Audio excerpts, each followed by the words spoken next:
réhabiliter une chaussée, il y a trois solutions. Le renforcement, la reconstruction ou le retraitement en place de la chaussée. Voyons tout d'abord le renforcement.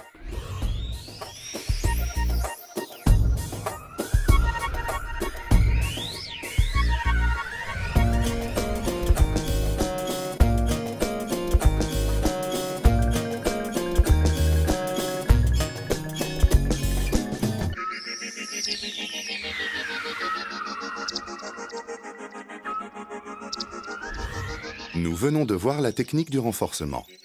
Cette technique consiste en l'apport d'une couche épaisse de matériaux sur la chaussée existante, ce qui nécessite de faire appel à une noria de camion pour acheminer sur le chantier des matériaux élaborés en grande quantité.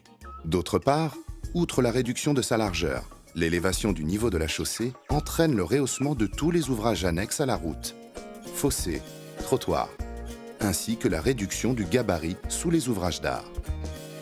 Revenons au début et voyons ensemble la méthode de reconstruction.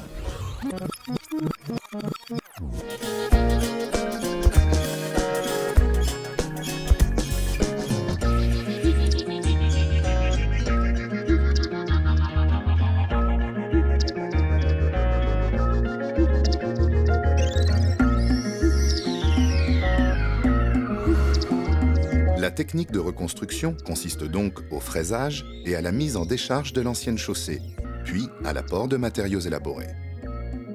Cette technique nécessite de faire appel à une noria de camion pour, d'une part, mettre à la décharge les matériaux anciens et d'autre part, acheminer sur le chantier des granulats en grande quantité.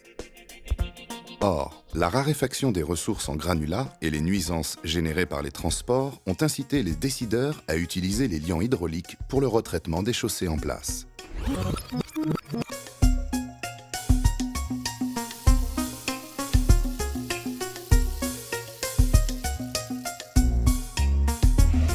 Plus d'apport extérieur de matériaux, ni de mise en décharge des matériaux anciens.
La technique de retraitement des chaussées consiste à apporter un liant hydraulique, éventuellement un correcteur granulométrique et de l'eau, de les mélanger intimement sur le site et de les compacter pour obtenir les performances mécaniques souhaitées.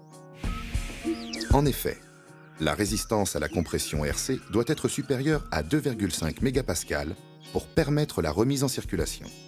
Le rapport RC immersion à 60 jours sur RC 60 jours doit être supérieur à 0,6 ou 0,8 en fonction de la valeur au bleu du sol VBS pour garantir l'insensibilité à l'eau. La résistance au gel est mesurée par le test de résistance à la traction brésilienne RTB qui doit montrer un résultat supérieur ou égal à 0,25 mégapascales.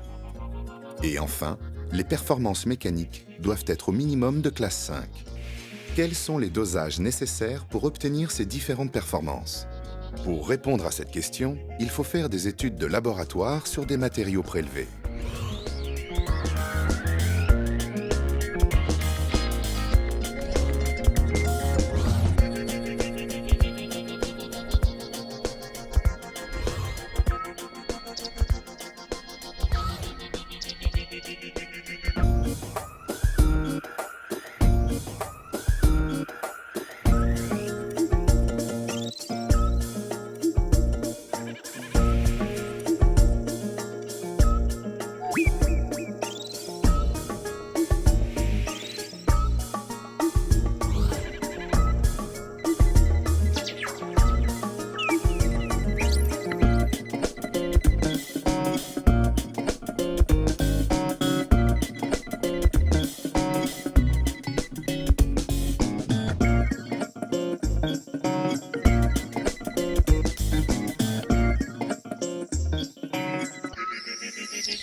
Le processus suit les opérations suivantes. Scarification, épandage, malaxage, réglage, compactage.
En conclusion, le retraitement des chaussées présente des avantages économiques, techniques, sociétaux et surtout environnementaux, s'inscrivant ainsi dans la démarche du développement durable.